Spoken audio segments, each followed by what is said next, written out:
Night ஃபுல்லா Vasundhara madam தான் சார பாத்துக்கிட்டாங்க. ஒரு பொட்டு கூட அவங்க தூங்கல. அப்போ காந்திமதி பாட்டி யாரு? இந்த அம்மாவா? நைட்டு ஃபுல்லா ஜெனரேட்டர் ஓடுன மாதிரி கொரட்டா விட்டு தூங்கிட்டு இருந்தாங்க. ஹாஸ்பிடலுக்கு இந்த மாதிரி ஆளுங்களெல்லாம் அனுப்பாதீங்க. நல்ல வேலை வார்டுல எந்த பேஷண்ட்டும் இல்ல. இருந்திருந்தா அவ்வளவுதான். என்ன பாட்டி இது?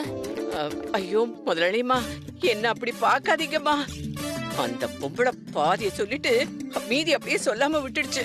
பாடு பாவி, இவ்வளோ பெரிய ஊசி, மாட்டுக்கு போடுற ஊசிமா, அதை கொண்டு இங்க போட்டுட்டாங்கம்மா. நான் என்ன செய்ய முடியும்? அப்படியே கை காலெல்லாம் கோடிட்டு போய் அசையாம உட்கார்ந்து இருந்தேன். எனக்கு என்னமோ இந்த வசுதான் அந்த டாக்டர் பைக்கிட்ட சொல்லி அந்த ஊசி எனக்கு போட வச்சிருப்பாளோன்னு தோணுது.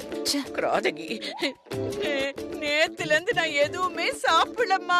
பசியில நான் திண்டாடிக்கிட்டு இருக்கேன். இங்க யாருமே என்ன கவனிக்கலம்மா. வசு பாட்டி புலம்பாம இருங்க. வசு, ஒரு முக்கியமான விஷயம். அந்த அமெரிக்கன் கம்பெனியோட டீல் நம்ம கம்பெனிக்கு ரொம்ப முக்கியம். அது கிடைக்காம போயிடுச்சுன்னா நமக்கு தான் பெரிய லாஸ். அதனால கட்டாயம் நாம அதை வாங்கியே ஆகணும். அதுக்காக நீ அமெரிக்காவுக்கு போயிட்டு வா. வசு அக்கா மாமா கூடவே இருக்கட்டும்.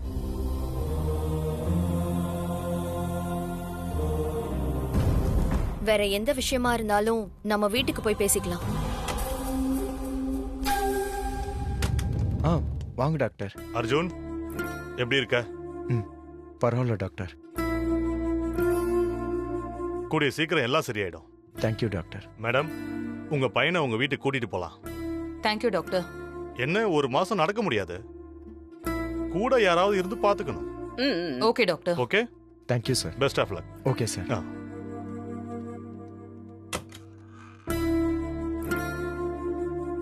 தம்பி பாட்டி, இப்படி வாங்க. வாங்க அர்ஜுன் சார், எழுந்துருங்க. மீனாட்சி, திங்ஸ் எல்லாம் எடுத்து வைக்கிறியா? மெதுவா தம்பி, மெதுவா கால வைங்க.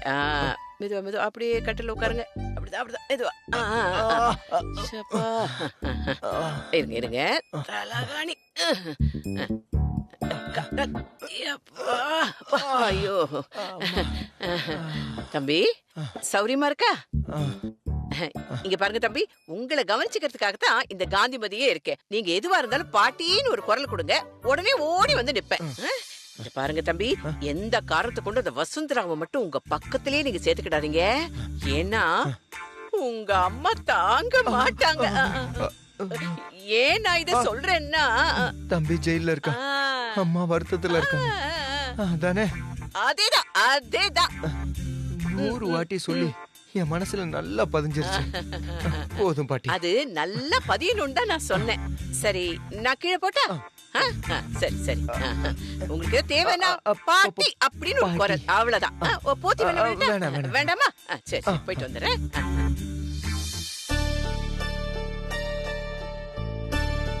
நம்ம குடும்பத்துக்கு நேரமே சரியில்லை. என்னென்னமோ நடக்குது. ஒரு புள்ள ஜெயிலுக்கு போயிட்டான், இன்னொருத்தனை யாரோ கொலை பண்ண பாக்குறாங்க. இனி அதான் இந்த வீட்டுக்கு மருமகளா வந்திருக்கணும். ஆனா இவ மருமகளா வந்து என் குடும்பத்தையே நிம்மதி இல்லாம பண்ணிட்டு இருக்கா.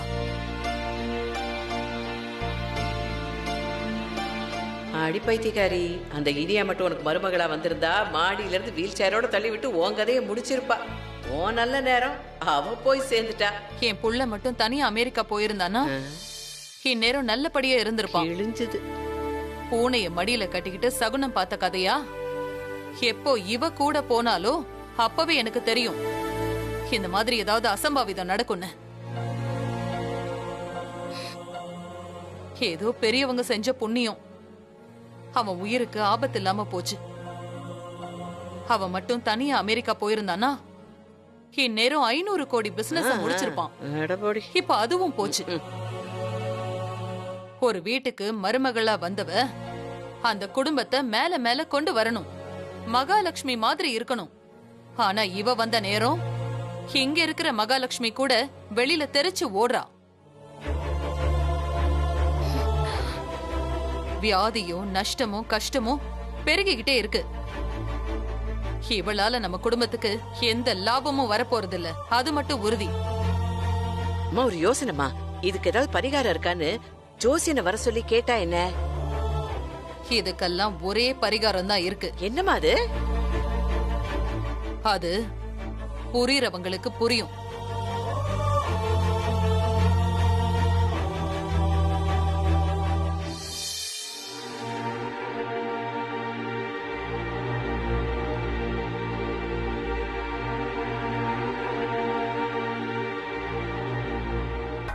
இப்ப இருக்கிற சூழ்நிலையில நம்மளால நேர்ல போக முடியாத படி இருக்கு.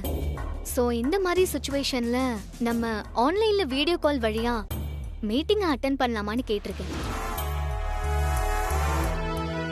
அந்த ஆன்லைன் மீட்டிங் சக்சஸ்ஃபுல்லா முடிஞ்சா அடுத்து ஊட்டியில ஒரு கான்ஃபரன்ஸ்க்கு ஏற்பாடு பண்ணலாம். அதுவும் நமக்கு சாதகமா அமைஞ்சா இந்த ப்ராஜெக்ட் நம்ம கையை விட்டு போகாதுன்னு நினைக்கிறேன். அக்கா, இது ஒர்க் அவுட் ஆகுமா? ஆகும்னு தோணுது மீனாட்சி. Great work Nakshatra. எனக்கு கூட இது தோணல பாரு. ஆனா அவங்க சம்மதிக்கணுமே.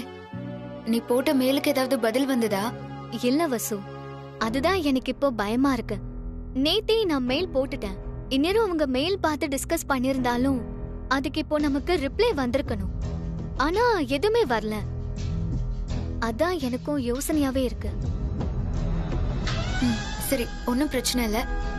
நீ நல்ல ரூட்டை தான் பிடிச்சிருக்க. அந்த கம்பெனியோட போன் நம்பரை கொடு, நான் பேசுறேன். ஒரு நிமிஷம். 993462. So everything is okay about JKR, right? Yeah, it's okay. Hi sir, I'm Vasantha from JKR Group of Companies. Very glad speaking with you. I'm glad to hear you.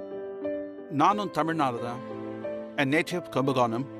நான் உங்க கம்பெனியை பற்றி கேள்விப்பட்டு இம்ப்ரெஸ் ஆயிட்டேன். இந்த ப்ராஜெக்டை இனிஷியேட் பண்ணதே நான் தான். ஓ கிரேட் சார். எங்க மேல நம்பிக்கை வச்சதுக்கு ரொம்ப நன்றி. இதுக்கு எதுக்கு மேடம் நன்றியெல்லாம்? சொல்லுங்க, என்ன விஷயம்? ஏற்கனவே எங்க ஆபீஸ்ல இருந்து மிஸ் நட்சத்திரா உங்களுக்கு ஒரு மெயில் அனுப்பியிருப்பாங்க. ஆமாம், பார்த்தோம். அதை பற்றி தான் டிஸ்கஸ் பண்ணோம். சார், இப்போ என்ன பண்ணலாம் சார்? நாங்க ஆன்லைன்ல பிரசன்ட் பண்ணிடுறோம். உங்களுக்கு ஓகேனா மீட்டிங்க ஆன்லைன்லயே வச்சுக்கலாம். we can go to next level. அது பிரச்சனை இல்லை. பட் நமக்கு டைம் ரொம்ப ஷார்ட்டா இருக்கு. இன்னைக்கு இல்லை நாளைக்கு நாம இந்த மீட்டிங்கை ஃபைனலைஸ் பண்ணியாகணும். அப்புறம் தான் நாங்கள் ப்ராஜெக்ட்கான டேட்டை கன்ஃபார்ம் பண்ண முடியும். ஐயோ, அதெல்லாம் பிரச்சனை இல்லை சார். உங்க கன்வீனியன்ட் டைமே எங்களுக்கு ஓகே தான். ஓகே மேடம், நாளைக்கு காலையில இந்தியன் டைம் படி 7:30 வச்சுக்கலாமா? Okay sir. இதுவே உங்க வசதிக்காகத்தான் சொல்றேன். ஏன்னா அப்ப இங்க நைட் 10 o'clock. அதுக்குள்ளே உங்களால மீட்டிங்க்கும் ரெடி ஆக முடியுமா? டெஃபினட்டா முடியும் சார். மார்னிங் மீட்டிங்கை கன்ஃபார்ம் பண்ணிக்கோங்க.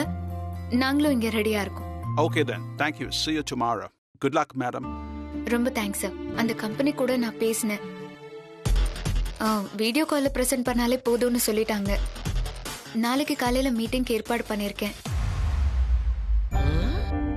உங்க ஆசைப்படி அர்ஜுன் சார் தான் பிரசன்ட் பண்ண போறாரு. அந்த மீட்டிங் சக்சஸ்ஃபுல்லா முடிஞ்சா அடுத்து ஊட்டியில ஒரு மீட்டிங் வச்சுக்கலாம்னு சொல்லிருக்காங்க. இது ரெண்டையுமே நம்ம நல்லா பண்ணிட்டா நிச்சயமா அந்த ப்ராஜெக்ட் நம்ம கையை விட்டுட்டு போகாது. உங்க ஆசைப்படி அர்ஜுன் சாரே இது பிரசன்ட் பண்ண போறாரு. உனக்கு கொஞ்சமாவது அறிவு இருக்கா? அவனே கை கால் அடிபட்டு இருக்கான். அப்படியே அமெரிக்காக்காரங்களுக்கு முன்னாடி அவனை நிக்க வைக்க போறியா? இவ்ளோ நாள் இங்க உள்ளூர்ல அவனை அவமானப்படுத்திட்டு இருந்த, இப்போ அமெரிக்காக்காரங்களுக்கு முன்னாடி அசிங்கப்படுத்த போறியா? இதுக்கு ஒரு நாளும் நான் ஒத்துக்க மாட்டேன். ஏன் மேடம் அப்படி சொல்றீங்க? அப்படியெல்லாம் எதுவுமே நடக்காது. அவரை தயார் பண்ணி கூடவே இருந்து நான் பாத்துக்கிறேன். நீங்க கவலைப்பட வேண்டாம். இத பாரு, எனக்கு என்னோட கம்பெனி, பிசினஸ், சொத்து இது எல்லாத்தையும் விட என் பிள்ளைங்களும் அவங்களோட மரியாதையும் தான் முக்கியம். கை கால்ல கட்டோட அர்ஜுனை முன்னாடி நிக்க வச்சு அவங்க எல்லாரும் அவனை பார்த்து சிரிச்சிட்டாங்கன்னா அது என்னால தாங்கிக்கவே முடியாது.